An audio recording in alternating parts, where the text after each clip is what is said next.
कैसे करी पंकज सिंह यूपी बहराइच। कैसे करी हम विदाई बहे नैन से लोर, हाँ नैन से लोर।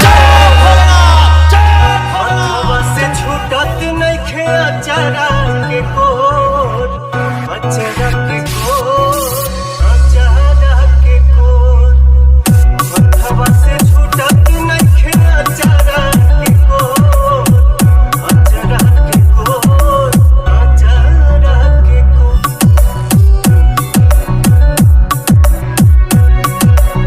पंकज सिंह यूपी बहराइच।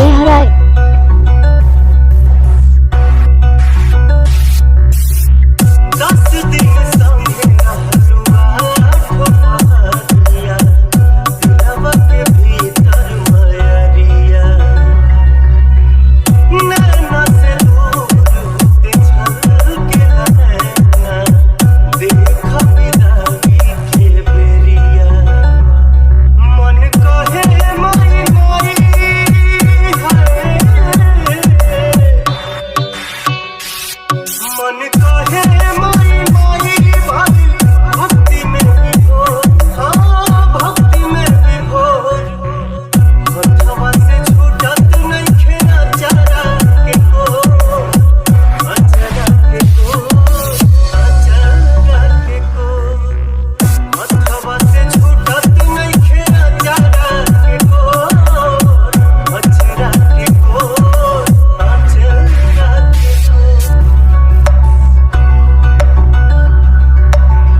विनय बिहारी पवन तोहर पलकवा, रखी ह तुम्हारी नजरिया।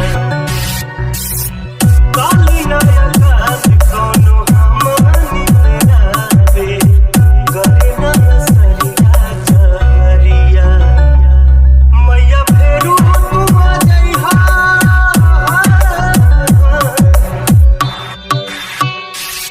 मैया फेरू तू आ जइहा, करे जिंदगी अजोर, हाँ जिंदगी अजोर।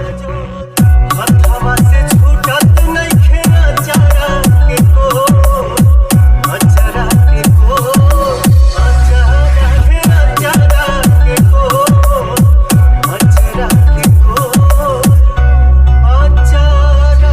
पंकज सिंह हजूरपुर बहराइच।